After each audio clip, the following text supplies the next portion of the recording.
Assalamualaikum warahmatullahi wabarakatuh. Perkenalkan, nama saya Ervika Lena Harun, NIM 1901414 kelas 3C, Prodi PGSD, mata kuliah pengetahuan bahasa Bugis. Baiklah, saya akan menjelaskan tentang asal-usul identitas Bugis. Bugis adalah suku yang tergolong dalam suku-suku Melayu, Deontoro, masuk ke Nusantara setelah gelombang migrasi pertama dari daratan Asia, tepatnya Yunan. Kata Bugis berasal dari kata Tougi yang berarti orang Bugis. Penamaan Ugi merujuk pada raja pertama kerajaan Cina yang terdapat di Pamanna, Kabupaten Wajo saat ini, yaitu Lasa Tepugi. Ketika rakyat Lasa Tepugi menamakan dirinya, maka mereka merujuk pada raja mereka. Mereka merujuk dirinya sebagai Tougi atau orang-orang atau mengikuti dari Lasa Tepugi. Lasa Tepugi adalah ayah dari Wecudai dan bersaudara dengan Batara Latu, ayah dari Saweri Gading. Saweri Gading sendiri adalah suami Wecudai dan melahirkan beberapa anak termasuk Lagaligo yang membuat karya sastra terbesar di dunia dengan jumlah kurang lebih 9.000 halaman folio. Saweri Gading Opunaware adalah kisah yang tertuang dalam karya sastra Lagaligo, adalah tradisi masyarakat Bugis.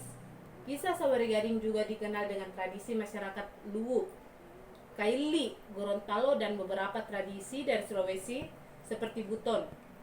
Dalam perkembangannya, komunitas ini berkembang dengan berbentuk beberapa kerajaan. Masyarakat ini kemudian mengembangkan kebudayaan, bahasa, aksara, dan pemerintah mereka sendiri.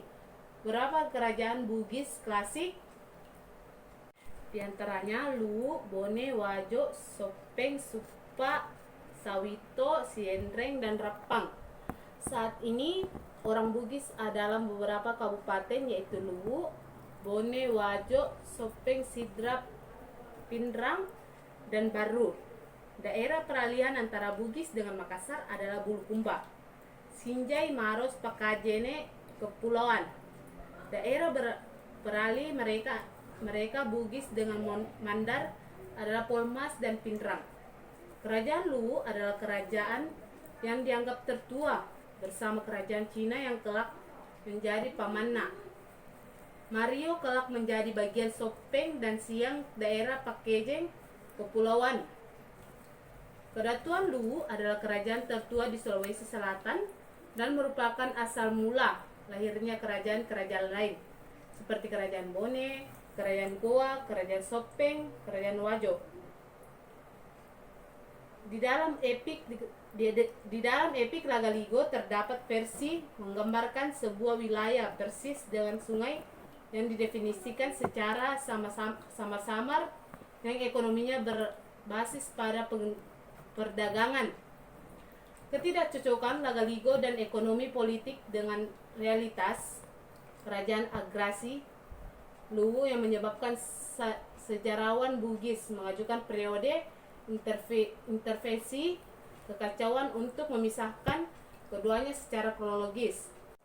Ekonomi politik di Luwu didasarkan pada besi yang dibawa turun melalui pemerintah Lemolang di Baibunta ke Malangke di daratan pantai tengah. Di sini besi akan diekspor ke daratan rendah selatan yang memproduksi beras. Hal ini membawa kekayaan yang besar.